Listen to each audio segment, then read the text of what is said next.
Welcome to Leading with Curiosity. Command and control leadership is dead.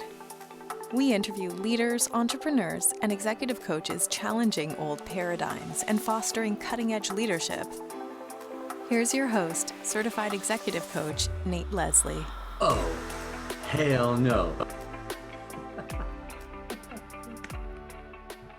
Oh my God, look at you.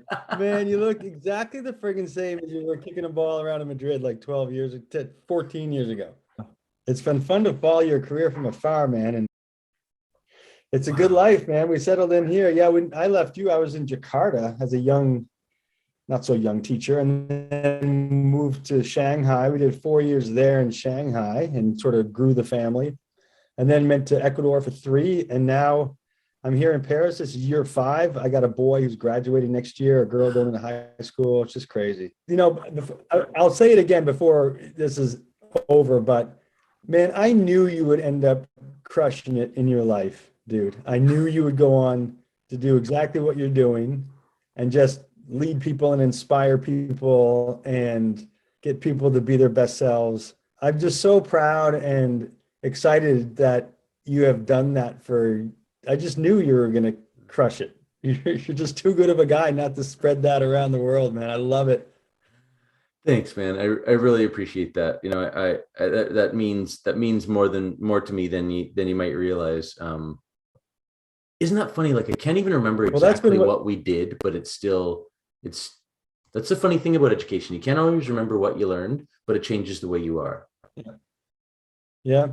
Well, that's actually a really good statement. But the thing that was interesting about you absolutely were an anomaly in that program or an outlier because we were all singularly focused on what we wanted out of that degree, right?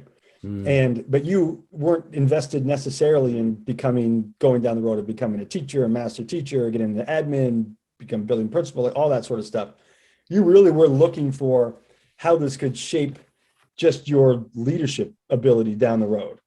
Yeah. Right. And wherever that was going to take you, it was going to be an anchor for whatever you jumped off to do. So I think it did play a really integral part into who you are now. But for you, we left the program and I couldn't have guessed what you would have gone on to do. Right. But seeing what you do now, I'll be like, yeah, that's about right. Right. Oh, thanks, man. Hey, curious listeners, welcome to Leading with Curiosity. My guest today bridges a gap from my former life into the one that I'm living right now. I often talk about the fact that I'm in my 4th career, first as a professional athlete, and then as an educator, and then in sport development, and now as a certified executive coach. This guy on the line with me here, we did our master's in education together in Madrid, Spain. I think I did it because I wanted 2 summers in Madrid and I was curious about where my degree might take me in my life in a leadership capacity. At the time, my guest, Dan Kerr, was teaching at the International School of Jakarta. He has since spent, after years in Shanghai, China, Ecuador. He's now the principal at the American School of Paris, which he's in Paris, France today. And leadership is the tie that binds us in just a way that we hope to show up for the people that we lead, I think is a common denominator. So that's where we're headed. Dan Kerr, welcome to Leading with Curiosity. Hey, thank you, Nate. This is the best. Listen, I've been waiting for this for a long time, my friend. So I couldn't be more excited. Thanks for having me on the show. Right on. You know, my father is a guest in a previous episode and I couldn't have him on first. I also did, can't have your dad on your first ever episode, right? So I blended him in somewhere. I think you're coming in at a nice time, a year into it. It's one of the reasons that you and I have reconnected. So here we are. I prompted you with one question, Dan. What's the most important question I can ask you in the next half an hour? I'm thinking about that. It's probably maybe asking me why I chose to lead, like why leadership, right? Like what is it about that made me maybe go down that road? I think I was really lucky and maybe I tried really, really hard when I was a young teacher to look for ways to affect change, with my own particular kids, maybe my 15, 20 kids in my classroom. And over time, I I started to see that I had a skill set and a desire to affect change maybe on a larger level. So I would jump into, the PFA, or I would look to become a grade level leader. And the more I started to do that, the more I started to feel like, hey, you know what? It feels pretty good to give back. And at the same time, I came across an amazing mentor of mine who saw something in me and said, really, you have something to give to this world that is beyond, a third grade teacher. So you should think about stepping into leadership. And the first thing you should do is maybe get your master's in that. And that's what ultimately led me to see you. But I think it's all about affecting change. It's all about inspiring others to be their best selves. And as I've grown into this role over time, that mentor who set me straight, it really now is about me trying to find ways to give back and to pay it forward with other young teachers and other professionals so that they can also lead down the road.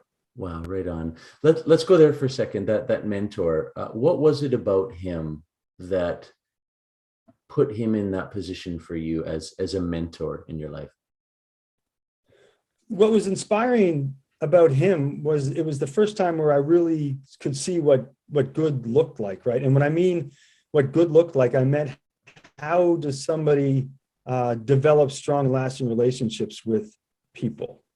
And it was at that time, just watching him from afar, I noticed that everything good that came out of school and organization could all be pinned down to the relationships that you develop with other people.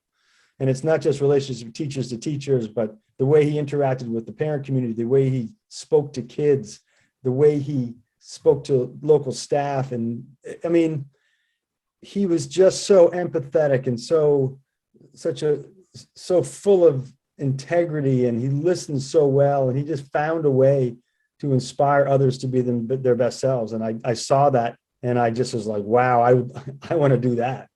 Wow. I just had this visual of this like 360 view that he had when you talk about the way he managed his relationships with parents, with the local staff in the international school, with the kids, all with empathy. Those are different audiences. And so maybe you can touch on just, as a leader, we can't just be, oh, this is just who I am, right? We need to know our audience. We need to know what's appropriate in the moment. What's your take on that? Well, what he did really well, and I think what all good leaders do, is they just listen really, really well. And ultimately they find if there's ever a situation or a problem that needs addressing, there's always a root to it, right? And usually it comes either out of a place of fear or a place of a lack of understanding. But if you don't listen well, and if you don't, and if you're and you need not to get very defensive very quickly, you have to have a thick skin, and you have to be able to sort of listen deeply to what's really going on. So with a parent, for example, they'd come in with an issue or a problem, and he would really, really listen and get down to the root of what's happening and finally find a way forward with them. If there was a problem with the local faculty or local staff, he would do the same thing. And just so service focused and learning focused and solution focused. And it was never about him. It was always about how I can make somebody else's experience better. Service focused, learning, listening, empathy, all tied up with a bow with your line. What does good look like? Just that I imagine you think about him from time to time in sticky situations now. Would my hunch be right? Yeah. And what's a beautiful moment, Nate, was that he in Paris just last fall. And I took him out to dinner, and I told him, and this is another important piece of leadership, is when you if you're a good leader, you tell people all the time about how they've been a positive impact in your life, right? Like you are grateful to your core for what other people have brought for you in your life to allow you to get to that position. So I saw him, I told him, we became very tearful, but very beautiful. And we hugged it out. And, for him at the end of his career, to have someone like me to recognize that someone like him allowed me to get to where I am was very validating and very fulfilling, and a beautiful way to end sort of his educational journey. And I try to do that. And to be able to hug him in Paris at a cafe was just a life-changing moment for me. Wow. I feel like sharing this conviction that I've learned and adopted about the word mentor as you describe him. Our most listened to episode is Mentor as a Gift Word. I think it's episode 3 with Ian Chisholm from the Roy Group. I'm very grateful to have a chance to work with Roy Group consistently right now. This idea that mentor is a gift word. For 20 years, I called myself a hockey coach mentor. Yeah, I said, I'm doing this thing to people, and therefore I am the mentor. I realized in a 1-minute moment, interacting with Ian Chisholm, it's a word that, if we're lucky, a couple of people might call us in our lives. That it's something that we have to earn over time by showing them, by exemplifying to them what good or what great looks like. And it's not something that we can actually call ourselves. It's something that we can aspire to be. It comes from the Odyssey, from Homer. It's actually a character named Mentor in the book that you and I were supposed to read in high school, and I know neither of us did, but we should have.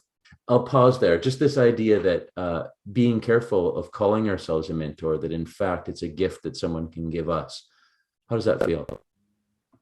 Oh man, and what I love that so much. That is such a blog post for me that I might steal down the road. But what you just said a minute ago, it resonated even more deeply with me. Is that you said that being a mentor is something that you have to earn.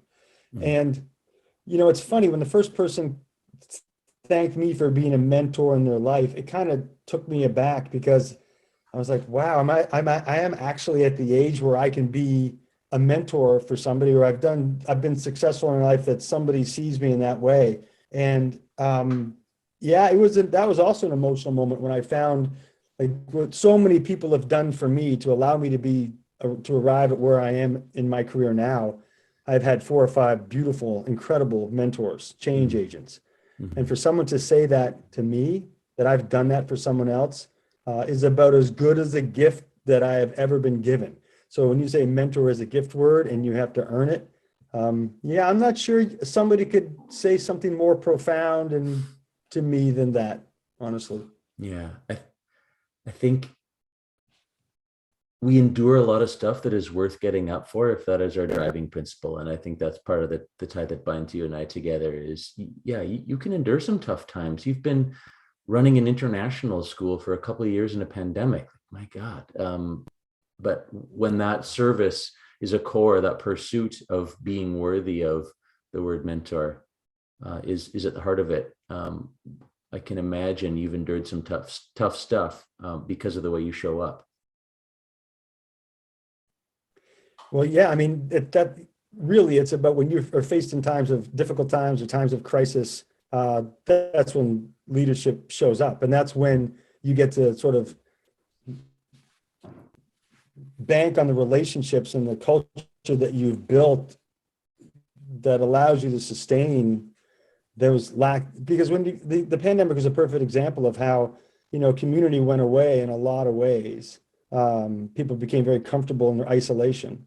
And the default for people to communicate was either through text message, online, or social media. And that whole idea of community really was reshaped. And if you don't have those strong, lasting relationships and find ways quickly to keep community going, then it can unravel very, very quickly. So crisis really shows people's mettle. So with culture and relationships, that's easy when it's easy, right? But when you're stuck in a crisis or you're facing some real challenges, that's when the work that you've done to build all that really comes into play. Our leadership and our relationship is our currency. Expand on that. Yeah, I'm a firm believer that the only true currency that we have in this world right now is the relationships that we develop with other people and the energy that we bring to every single human interaction. Like every time you show up to any space with any interaction, you have the ability and the opportunity to either inspire or to deflate, right? And that happens. One of those two things happens. And you have to be purposeful and intentional to come in to be ready to be your best self for others and to inspire. that's the gift that we have that we often don't give to other people, but is the gift that we should be giving all the time. I don't know if I've thought about the tipping point before. We speak often in leadership about our conduct and the impact that we have and the way we make people feel, but there's literally a tipping point there. It's like the sharp edge of a pencil between inspiring or deflating. You're often not at zero. You're doing one of those two things, even if it's just in an incremental way. Would you agree with that? I would absolutely agree with that. I mean, we have an initiative here at our school. We started a couple of years ago. Our mantra is "You are the weather," and it's a commitment that we make as a faculty. That we even have that's the rug that opens up our lower schools. The rug that says "You are the weather," and it's a commitment that we've made that when we enter the doorways of our school, we are there to inspire, and we are sunny days for kids. And the stuff that's going on in our personal lives, all those things, the dark thoughts or whatever, the fight that you had on your way to work, all that goes away. And you are gonna inspire these young people today. And that's what, you are the weather. It's just what we talk about and what we do. Oh gosh, I really like that line. And it reminds me of the choice that we have. Yes, we bring our whole selves to work, and in 2022, leadership needs to recognize that, right? This is not 1970s where you pretend that nothing's happening, and balancing that with the fact that you are the weather. You are going to determine the experience for the kids and your colleagues by the way that you show up. So we have an obligation to recognize that the people that we're interacting with might have a lot going on, and we have an obligation to realize the power of what we choose to do with that. And again, it's easy when it's easy. It's easy when it's easy. And you're absolutely right. It's not that if people have stuff going on in this day and age, everybody has something that they're going through, right? And the only appropriate response to any human interaction is kindness. Like it's just as simple as that. Everybody is going through something. Everybody, particularly over the last couple of years, has been impacted by this in a way that's impacted their health and wellness, their social and emotional well-being. And you have to show up kind. You have to show up empathetic, and you deflate. Like it's that simple. And it sounds so easy. And for people who have done the work, it becomes who they are. But it's not everybody's default, right? And it takes a lot of intentional, purposeful professional development on our part as a school, a lot of faculty meetings, a lot of relationship building opportunities for us to get to that place where we do indeed show up with kindness and courage. The other piece of that, Nate, if I can continue, is not just the kindness piece, but you have to get to a place where you have the courage and the vulnerability to say really what you need to say and to advocate for what it is that you need, and to not let it sort of degrade down to water cooler talk, but to face someone and presuming positive intent and asking for what you need and saying what you need in a nice way and getting through it. That's how you build culture. It's hard, but it's the way to go. Before I ask you more about what you do about that, I just want to acknowledge something that's coming up for me, Dan, is that 14 years ago when we were sitting on the lawn having, €2 bottles of wine after class in our masters, I know we were having great conversations. I love the depth of this one, but it's your contagious and infectious eternal optimism that is making this conversation so easy for me today. And it's the reason that I knew this would be a rewarding and meaningful conversation for me, hopefully for the listeners too. I do want to ask you, I agree with everything you're saying. And as the principal of a school and as a courageously committed leader, can you share with us some approaches you take in the difficult conversations when people walk through your door and bring in clouds and rain? when the weather that they bring isn't what it needs to be? Just some tactical things that you have found work in those conversations that are probably easy to avoid, and if you do, things just get worse. Yeah, for sure. I mean, before I talk to you about that, I'll just say that one of the things that a mentor said to me back in the day was that true leadership is about what you're willing to address, right? And ultimately, you need to address anything that is going to turn your culture sideways or erode it. And even if it's the slightest thing, you have to address things.